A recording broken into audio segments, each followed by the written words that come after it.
আসসালামু আলাইকুম, welcome to my work station. আজকে আমরা খুব সিম্পল একটা কাজ শিখব, সেটা হচ্ছে গুগল ক্রোমে যে নোটিফিকেশনগুলো আসে, আমি চাই না তাও নোটিফিকেশন আসে, খুবই বিরক্তিকর। এগুলো কিভাবে বন্ধ করব? তো সেক্ষেত্রে আমার ক্রোম ব্রাউজারে ঢুকতে হবে। ঢুকে এই যে তিনটা ডট, এখানে ক্লিক করতে হবে। এরপর নিচে স্ক্রল করে সেটিংসে যেতে হবে। সেটিংসে যাওয়ার পর প্রাইভেসি অ্যান্ড সিকিউরিটি এখানে যেতে হবে। এখানে গেলে একটু যদি স্ক্রল করি, বাম পাশে দেখতে পাবেন হচ্ছে ডান পাশে এখানে দেখবেন যে সাইট সেটিং নামে একটা অপশন আছে। এই যে সাইট সেটিংস, এখানে ক্লিক করব।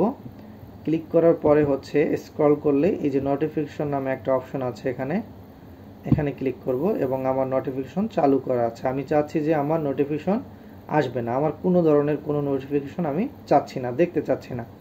আমি এটা টিক দিয়ে দিব, don't allow sites to send notification. এটা দিলে আমার কোনো ধরনের কোনো নোটিফিকেশন আসবে না ক্রোম ব্রাউজার থেকে।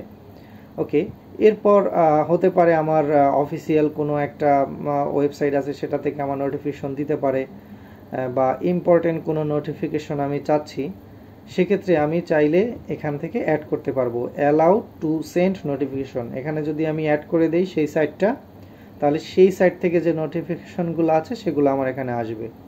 আবার আমি যদি চাই যে না, আমার এখানে সব নোটিফিকেশন আসবে, শুধু এই যে not allowed to send notification, এখান থেকে অ্যাডে ক্লিক করে ওই সাইটগুলো দিয়ে দিব যেগুলো থেকে আমি নোটিফিকেশন চাচ্ছি না।